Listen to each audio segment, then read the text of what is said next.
Baada ya saizi ndugu zangu, naamini wote wazima wa afya kabisa, na poleni sana kwa pilika za utafutaji. Naamini mbio zinaendelea za kujenga taifa. Mungu awatie moyo, tuendelee kupambana vijana wote. Pia nitoe pole sana kwa iliyotokea Oktoba 29. Naamini tunajua tumepoteza ndugu zetu na sio kitu ambacho tungependa kitokee na tutamani itokee tena. Kwa hiyo tunajipa pole wote kwa pamoja. Mungu atutie nguvu, tuendelee na shughuli zetu za kujenga taifa kama kawaida.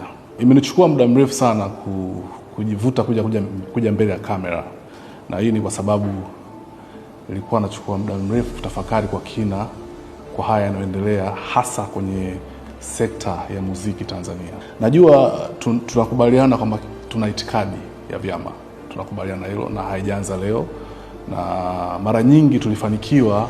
Itikadi ya chama haikuwahi kuingia kwenye muziki.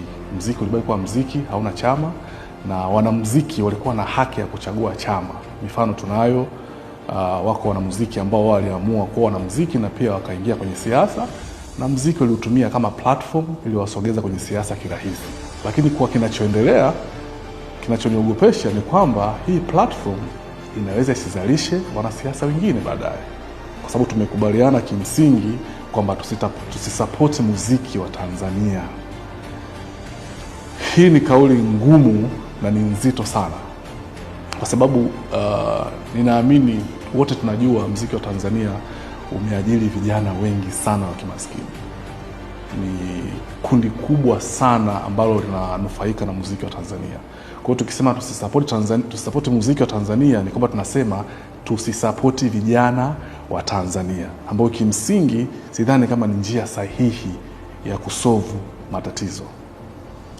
Tuamini tu kwamba hawa ni wasanii na muziki ni bidhaa yao.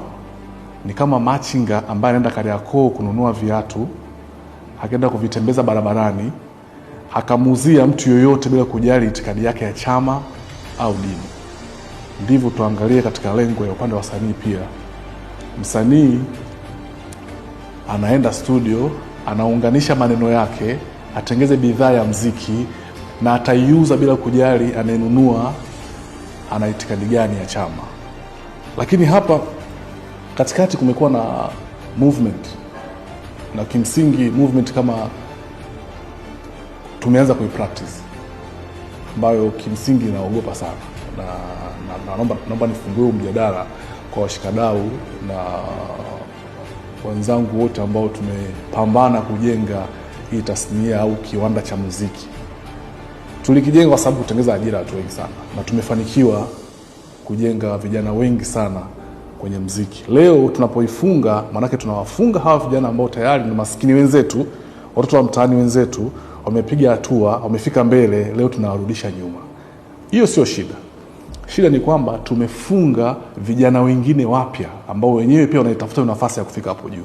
Nina hakika hata wakati tunafanya hizo movement kutoka kule mtaani, tunaamini kabisa kwamba tunajiumiza wenyewe, kwa sababu turudi nyuma tumwangalie